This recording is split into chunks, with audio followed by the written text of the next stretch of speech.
Setembro Amarelo, mês de prevenção ao suicídio. Meu nome é Vando Félix e estou aqui com um profissional e amigo de longa data, Felipe Maronese, para abranger esse tema que é muito falado hoje na sociedade e um problema que está se alastrando por muitas famílias. Primeiramente, Felipe, muito obrigado por ter aceito o meu convite e muito obrigado por me receber aqui no seu espaço. E eu já vou começar de cara. Quem é o Felipe? Bom, boa noite a todos, bom dia, boa tarde, não sei que hora você está nos vendo. Primeiro agradecer o Vando por ter me escolhido como o primeiro convidado para esse canal que ele está aqui, de levar conhecimento de qualidade para o mundo. Eu sou Felipe Maronese, sou psicólogo clínico, a minha paixão é cuidar da vida dos outros. Eu amo cuidar da vida dos outros, é mais fácil do que cuidar da nossa, posso garantir. E sou psicólogo clínico há 10 anos e vivo dos meus atendimentos na clínica, amo. E fiquei muito honrado do convite. Eu acho que falar sobre saúde mental é prevenir o suicídio, que é o tema desse amarelo que você está vestindo. E todos os meses do ano precisam ser amarelos, porque é amarelo de atenção, de olha para isso. Tem gente cometendo suicídio todo dia. E esse tipo de trabalho pode mudar vidas. Então, se esse conteúdo não for para você, fica até o final, porque eu tenho certeza que em algum momento da sua vida, esse conteúdo de hoje vai te fazer ajudar alguém que você ame muito. Já engajando aí na bela apresentação do meu amigo, vamos para as perguntas. O que é o Setembro Amarelo? Setembro Amarelo é uma ação que começou por uma família de um garoto norte-americano dos Estados Unidos, que dirigindo seu carro amarelo, ele cometeu o suicídio. E a família, muito mobilizada com isso, no seu sepultamento, no seu velório, começou a espalhar algumas fitinhas amarelas com algumas mensagens motivacionais para as pessoas procurarem apoio. Então, ele nasce essa campanha de uma dor de uma família que perdeu um jovem garoto. Legal. E qual o tamanho desse problema no nosso país, no mundo, Felipe? Eu separei alguns dados para vocês terem ideia, mas só no Brasil a gente está falando de um suicídio, né? Peraí, que agora eu perdi a estatística, mas você conta.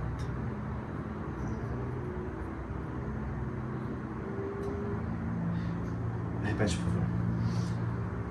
Qual é o tamanho desse problema no país e no nosso mundo hoje em dia? Vando, o suicídio é um problema de saúde pública. A gente está falando que no Brasil registrado 10 mil suicídios por ano, né? E no mundo mais de 1 milhão anualmente. Então, a gente percebe que no mundo, de um modo em geral, o suicídio vem diminuindo as taxas. E no Brasil, que é a região das Américas, esse número vai crescendo. Então é muito preocupante e é um problema de saúde pública. Muita gente acha que saúde mental e saúde física é separado, né? E saúde é uma coisa integrada. Se você não tem saúde mental, você não tem física. Se você não tem saúde. Se você não tem saúde física, você não tem também saúde, e vice-versa. Então, a gente precisa olhar para o conceito de saúde como um sujeito integrado. Saúde mental, saúde física, saúde relacional, saúde espiritual, porque cuidar da alma também é saúde, né? Também é importante. Tá. Nesse contexto, começando ali na infância, o que isso tem a ver com a escola? Que é onde começa, eu acho, ali, né? A criança, diríamos assim. Dentro da psicologia, a gente tem psicologias, tem vários modos de explicar como os indivíduos são, funcionam, agem, aprendem. A infância, a gente costuma falar que é a fase de ouro. Até os 7 anos é quando praticamente a nossa pessoa é constituída no mundo. E aonde crianças de até 7 anos estão? Elas estão em casa, escolas, creches, com família, parques, elas estão nesses meios de relacionamento. Então eu diria que há 2 divisões de água quando a gente fala da infância. O ambiente escolar, creche ou escola que seja, e a nossa própria casa. Então são 2 ambientes que vão potencializar fraquezas ou fortalecer para lidar com a adversidade. Mais para frente, né? Ao longo de toda a vida. E como o clima escolar e a saúde mental se relacionam? Tá, perfeito. Isso é muito legal. a gente viu que nos últimos anos, cada vez mais é falado sobre bullying, Sim. né? Isso é um problema antigo. Eu passei bullying, você sofreu Sim, bullying, eu acho que muito você que na está escola. nos assistindo também passou por bullying, mas naquela época a gente não entendia, né, que aquilo era uma discriminação, ficava muito naquele viés da brincadeira, como muita gente ainda faz hoje, apesar de errar. Então, qual que é o grande problema do bullying? Ele constrói no sujeito uma personalidade enfraquecida, né? Então a pessoa cresce entendendo que ela é menor, que ela tem menos valia, que ela vale menos do que as pessoas naquela outra condição. Então meu nariz é grande demais, né? Então eu sou esteticamente fora de um padrão.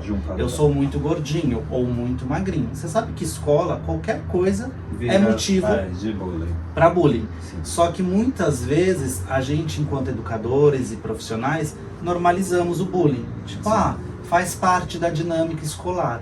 Quando na verdade a gente está construindo sujeitos com sentimento de menos-valia e que só vão perceber o impacto disso, mais pra frente, na vida adulta. Sim. Isso nem aparece na adolescência, isso vai ainda um pouco além. E às vezes os professores acabam nem percebendo isso dentro de uma escola, dentro de uma instituição, que está acontecendo esse bullying para que seja travado e não seja um problema futuramente, né? O professor lida com 30, 40 pessoas, Sim. então é muito difícil para ele conseguir educar, fazer o papel Sim. basicamente que são dos tutores, né? Mas eu acho que a escola é um grande... ou fortalece muito ou enfraquece. E o grande problema da criança vítima do bullying é justamente isso, ela tende a se reprimir, não contar para os pais, não levar para os professores, isso se tornar algo maior. Até mesmo se for uma família muito conservadora, acha que é mimimi, acha que é isso, acha que é aquilo, porque hoje quando se fala em suicídio, se fala em depressão, se fala em ansiedade, se fala muito em mimimi. Mas a gente tem que entender que isso não é um mimimi. Isso são estatísticas, que nem você acabou de falar pra gente. São provas reais do que está acontecendo no mundo. As pessoas estão se matando às vezes por uma coisa que para um é boba, mas você na sua saúde mental, dentro de você, você sabe o que você está passando. Então é um problema muito grande para eles, né? Sim. Então vamos lá. No que consiste as ações de prevenção? A gente, por muito tempo, quando a gente fazia o Setembro Amarelo, era entendido que falar de suicídio poderia provocá-lo, fazer com que pessoas tivessem vontade.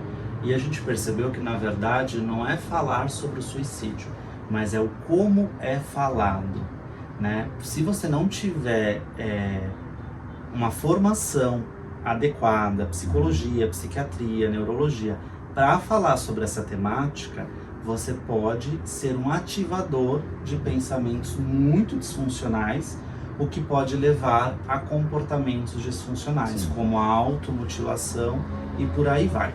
A grande prevenção é falar sobre e ter políticas públicas e privadas também que fomentam saúde mental.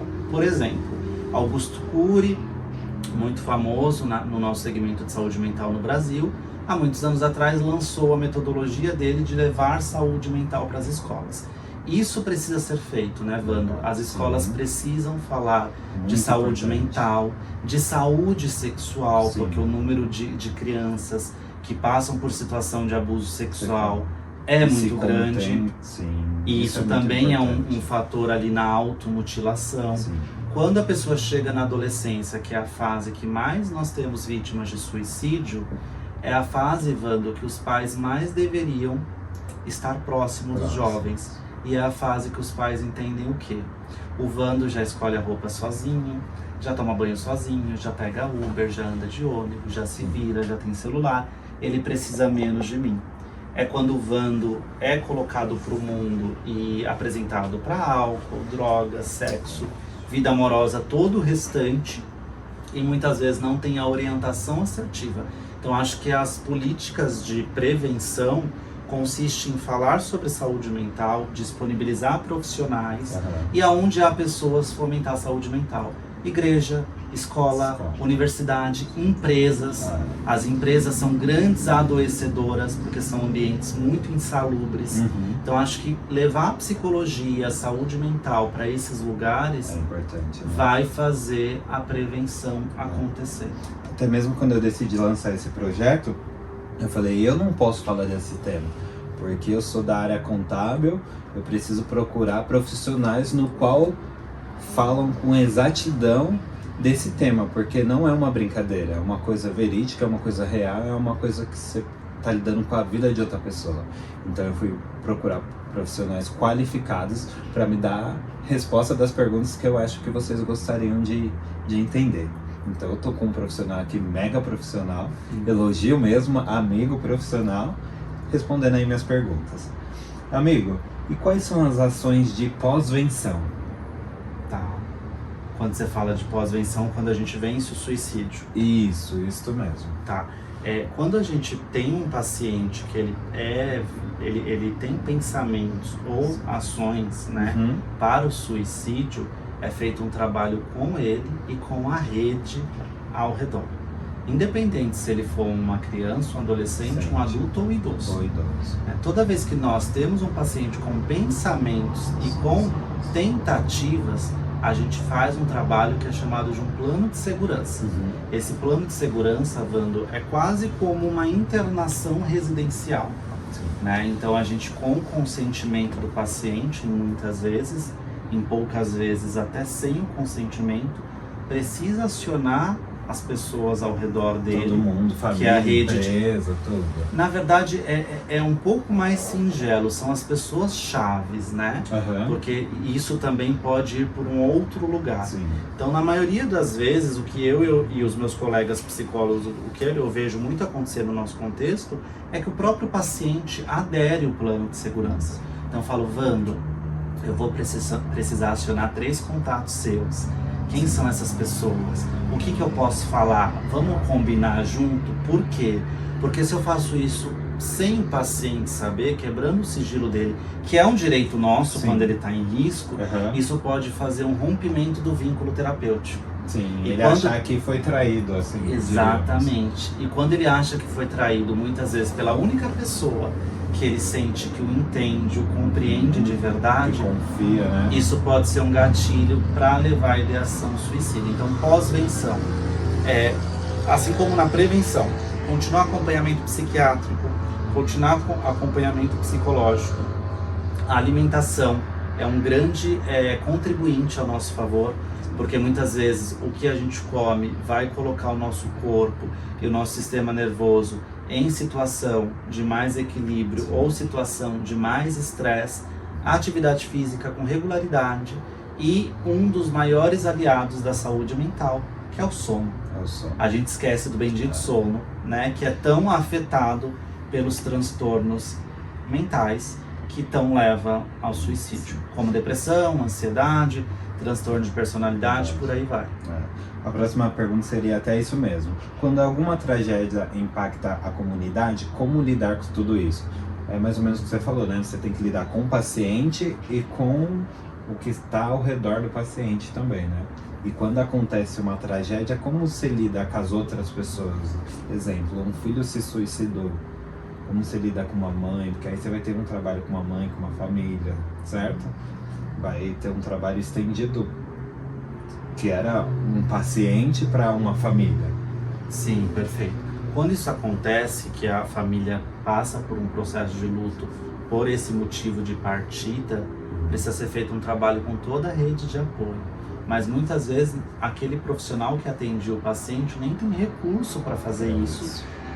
Pelo envolvimento com o caso e pela situação de vulnerabilidade. Sim. Eu nunca perdi um paciente, tenho colegas que já perderam. É muito difícil para a gente, porque apesar do vínculo profissional, a gente tem afeição, Sim. A gente cria um vínculo com aquela pessoa. Porque nós somos humanos, né? E o luto também é nosso enquanto profissional. Então, o mais adequado a gente fala muito da psicologia das emergências, dos desastres. Então, quando você falou se é um desastre igual agora que caiu um avião, tudo, a gente tem uma área da psicologia especializada em emergências e desastres que conseguem lidar. Se é família, a gente tem que levar um serviço de apoio psicológico mesmo para esse amparo, porque um dos fatores que levam à tentativa de suicídio é perdas abruptas. Isso pode acontecer sim. Inclusive sem antecedência de transtornos mentais, porque é um choque tão grande que pode levar a acontecer. Entendi. E assim, em relação à psicologia e psiquiatria, os dois se ajudam nesse tema suicídio? Como funciona? O psiquiatra é só do remédio, o psicólogo é o da conversa? Como funciona esse contexto? Isso é muito legal que você está falando, porque antigamente o psicólogo era visto como o da conversa e o psiquiatra era visto como o da medicação. E isso mudou muito. A psicologia vem cada vez mais com práticas baseadas em evidência, focando em estratégias e técnicas de regulação emocional, até para situações de crise. Sim. E a psiquiatria, por sua vez, saiu do lugar só medicamentoso, ouvindo aquele paciente como um ser integrado. Então eu brinco que cada um faz um pouco, mas é um combo perfeito. Sim. Acho que a psiquiatria é indispensável em muitos casos, assim como a psicoterapia. É personal e nutricionista Juntos, né? A gente é um une trabalho em força. conjunto, né? É um trabalho em conjunto e tem muitos pacientes que são avessos à terapia e graças ao psiquiatra adere ao tratamento psicológico, e pacientes que é avesso à psiquiatria e graças à terapia adere à medicação. Entendi. E você sabe, em alguma hora, em pensamentos suicidas que a pessoa pode ter, você pode dar uma alta para ela e falar, olha, não, ela tá curada, não, e não vai ter mais esses pensamentos? Ou é um acompanhamento para o resto da vida? Não, a pessoa não vai precisar ser acompanhada para sempre, na maioria das vezes. É muito importante a gente ressaltar, Wando, que quando a gente fala de saúde mental e suicídio, normalmente, mas não necessariamente, a gente tem um transtorno emocional associado. Normalmente, tá? Não sempre, mas com frequência, muita frequência. Podendo ser um quadro de personalidade bipolar, transtorno de personalidade borderline, transtorno de humor, depressão, quadro de pânico. Aí a gente tem várias patologias, várias classificações, mas que o uso de álcool e drogas, o uso de substâncias, que os estudos mostram que a maior parcela de quem comete o suicídio tem alguma associação com alguma dessas questões que eu disse anteriormente. Sim. Então, o que a gente precisa fazer para... a pergunta é combater? Isso, para combater. Lê pra mim. É como que a gente faz para combater... se tem cura, perfeito. Voltando aqui. Então, o que acontece? Se o paciente tem uma comorbidade associada, por exemplo, depressão, o acompanhamento psiquiátrico e psicológico vai entender qual que é o nível que ele está e se ele já é um paciente que caminha sozinho. Porque, Wando, a terapia não tem como objetivo fazer que você se torne dependente, mas te dá recursos e autonomia para você seguir sua vida sozinho. Por exemplo, um paciente com depressão crônica, uma depressão mais grave, vai precisar de acompanhamento para sempre, por longo período. Pessoas em situações de uma depressão inicial, uma primeira vez, ainda que grave ou mediana, muitas vezes respondem bem ao tratamento psicológico e psiquiátrico, os sintomas vão embora e a gente entra numa estabilidade. Eu costumo brincar que é como as ondas do mar, né? Todo mar, a maioria tem ondas. Sim. Mas você concorda que não dá pra gente viver em tsunamis? Realmente. E é o que acontece muitas vezes com a saúde mental. O psicólogo vai medir esses pontos de equilíbrio, a gente mede mesmo, a gente tem ferramenta para metrificar em pontos, para calcular isso, e a gente vai percebendo, nossa, Wando, já fazem alguns meses que a gente percebe que as suas oscilações são muito menores, tal, e aí a gente vai trabalhando a autonomia desse paciente. Legal. Por isso que é sempre importante a família e os amigos prestar muita atenção nas pequenas coisas que vai acontecendo com cada um, para quanto antes melhor procurar um psiquiatra, um psicólogo, evitar algumas situações que pode ocorrer risco mais para frente, né? E eu tenho uma pergunta aqui que fala: falar sobre suicídio aumenta a chance de alguém em situação vulnerável fazê-lo? Tá. Sim e não. vai aumentar a chance de alguém ter ideias ou comportamento suicida se for mal falado. Se a pessoa não tiver preparo para falar. Então pode ser que se não for falado do jeito certo, sim. Mas eu, por exemplo, que palestro em escolas, universidades e empresas sobre o tema, a gente tem um preparo, porque você tem que pensar, Wando, toda vez que você vai se comunicar, quem que é aquele ouvinte? Eu não sei o que está passando na vida daquela pessoa. Sim. Imagina que eu dou um exemplo aqui de mães e pais que agridem, de violência doméstica, e aquele jovem, aquela pessoa está passando por aquilo. Então a gente tem que ter muito cuidado ao entrar na vida de alguém. Que até mesmo hoje em dia você pode falar uma palavra que vai agredir ou que vai ofender uma pessoa que está passando pelaquela situação. Então realmente o controle, eu acho que as palavras hoje, até vocês psiquiatras, psicólogos, tem que ser bem maior, porque pode ser uma ofensa, pode ser um preconceito, pode ser uma coisa que às vezes não foi intencional, mas visto pelo quem você está palestrando, quem você está atendendo, pode ser visto dessa forma, né? Porque assim, a gente ocupa um lugar de fala, né? Então se você está adoecido e você procura um vídeo de um psicólogo ou de um psiquiatra, e essa pessoa está falando alguma abobrinha, você está ocupando um lugar de fala, você é corresponsável por que pode acontecer na vida daquele indivíduo. Sim. E a internet você vê, né, Wando, blogueiro, blogueira, artista, ex-participante de reality, todo mundo quer falar de saúde mental. E é ótimo. Só que a saúde mental tem donos, né? Não é um terreno... O que eu falo, a gente tem que procurar um profissional. Seria muito fácil eu sentar aqui, ler essas perguntas, procurar no Google, responder para mim mesmo e postar nas redes sociais. Mas não, eu falei, eu tenho que ir atrás de profissionais que eu já sei que atuam, que já têm uma carreira consolidada para responder essas perguntas até mesmo para mim. Eu poderia sair falando, mas eu tenho que falar com um profissional que estudou para isso, que tem fala para isso. Perfeito. Isso é muito importante. Eu acho que isso é muito importante, assim, e tem mudado muito. Eu te falo, eu faço 10 anos agora em fevereiro de formado, e o cenário da saúde mental em 2009, quando eu entrei na faculdade, e hoje em 2024, eu brinco que a psicologia é a profissão do passado, do presente e do futuro. Psicólogo morre de qualquer coisa, menos de fome.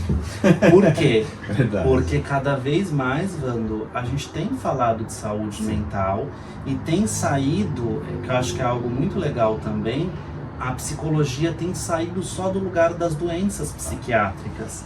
Hoje, você não está feliz com o seu trabalho? Vai a um psicólogo. Sim. Você não está feliz no seu relacionamento? Você pode ir. Você fez 40 anos, veio uma crise, você está refletindo o sentido da vida, você também pode ir. Então eu acho muito legal, porque na época da internet, que todo mundo fala muito e escuta pouco, o psicólogo é a profissão de ouro. Porque você paga, né, se for no particular, para a pessoa ter uma escuta genuína, íntegra, 100% presente. E Wando, assim, muda o jogo. Todo paciente meu que chega numa primeira sessão, ele sai, ele fica perplexo com o nível de capacidade que nós temos de entender aonde dói. É muito maluco. Né? Por isso que as pessoas antigamente tinham muito aquela coisa de não procurar um psiquiatra, não procurar um psicólogo, e hoje está desmistificando muito isso e eles estão procurando com mais facilidade. Antigamente eles falavam, desculpa a palavra, mas eles falavam só doido procura, não, e hoje todo mundo procura, todo mundo quer ter um psicólogo, um psiquiatra para conversar, né? Perfeito, eu vejo cada vez mais as pessoas cuidando da saúde mental, mas infelizmente a gente tem um dificultador, que é a falta de acesso, né, Wando? Então, na rede pública é muito difícil conseguir, e o tempo de espera é muito grande. Muito longo, né? E na rede privada tem custo, né? Sim. Então é muito difícil, porque nós somos 500 mil psicólogos, basicamente, para atender 214 milhões de habitantes no Brasil. Então também não é muito justo conosco colocar nas nossas costas a bagagem de atender toda essa galera gratuitamente. O que a gente faz quando a gente faz o juramento lá perante o CRP é se comprometer a ajudar socialmente as pessoas, independente do dinheiro. Mas já não é um combinado à filantropia também, é um trabalho, e aí seja no SUS, no convênio ou no privado, vai precisar ser remunerado. Uma coisa, né? E falando já nesse tema, quais as estatísticas Perfeito. Eu tô com uma Suicídio. cola aqui do site oficial do Setembro Amarelo, que é setembroamarelo.org.br, é o site oficial da campanha. E lá eles trazem que a gente tem 10 mil suicídios no Brasil por ano, mais de 1 milhão anualmente pelo mundo. Os números são bem impactantes, né? No Brasil, em média, 40 pessoas por dia nos deixam por conta disso. E para cada pessoa atendida em um pronto-socorro tentando suicídio, teve mais de 100 tentativas. Então tem muita gente precisando de ajuda. E aí a gente tem alguns outros fatores aqui que é muito importante também. O Brasil é o oitavo país que mais tem vítimas do suicídio e tem 2 fatores de riscos prévios. Ou teve doença mental ou teve uma tentativa prévia de cometer, tá bom?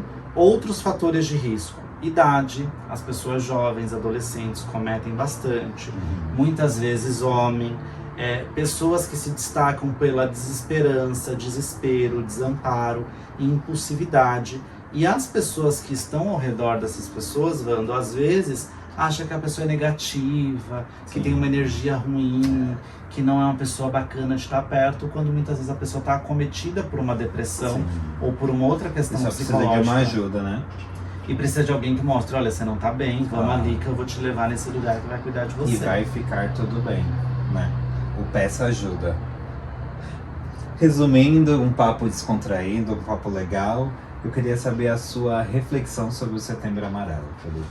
Acho que a minha reflexão é que a gente precisa cada vez mais ser humanos e estar presente de qualidade na vida das pessoas.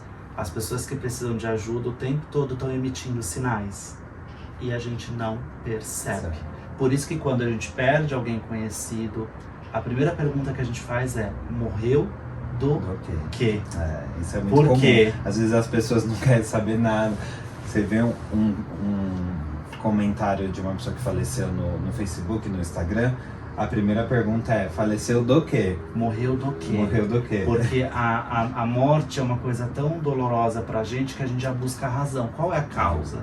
E quando essa causa é o autoextermínio, aí o buraco é muito embaixo, porque a gente se sente culpado e tudo isso. Então, se você já perdeu alguém por conta dessa demanda, é muito importante trabalhar esse seu sentimento de culpa, ressignificar a sua vida, para que a gente transforme essa dor em cura e você consiga ajudar outras pessoas e a si mesmo, né? Muito importante. Então a nossa conversa vai se encerrando por aqui. Eu quero te agradecer, Felipe, por esse tempo que você me concedeu, por me ajudar aí nesse novo projeto que eu estou me estendendo aí, e falar com a pessoa que entende do assunto. Você falou tanta coisa importante, tanta coisa que não vai ser, que foi importante para mim, vai ser para tantos outros. Então eu só tenho que te agradecer, gratidão, obrigado, e que você continue falando bem mais, não só para mim, para as empresas, para as outras pessoas, para blog, ao vivo, e continue sendo esse profissional incrível. João, você pode pegar ali que eu trouxe uma lembrancinha para o Felipe. É uma coisa simples que eu tô começando, mas é pelo carinho de você. Que bom, obrigado, gente. Ter me atendido, ter disponibilizado aí sua agenda para mim nesse momento. Quero agradecer você pelo carinho e por ter me dado a honra de falar sobre isso. Ai, que lindo, gente. Olha só. Toda vida importa, que é um dos slogans da campanha oficial, e você é importante. Eu amei isso aqui, vai ficar ali no meu mural. Obrigado pelo carinho, sucesso nesse novo projeto, nesse desafio amigo. Aí. Eu acho que é isso, a gente tem que levar conteúdo de responsabilidade para o mundo, para que a gente consiga viver melhor e todo mundo consiga seguir aí o seu sentido de vida. Muito obrigado, obrigado mesmo, querido. Deus abençoe.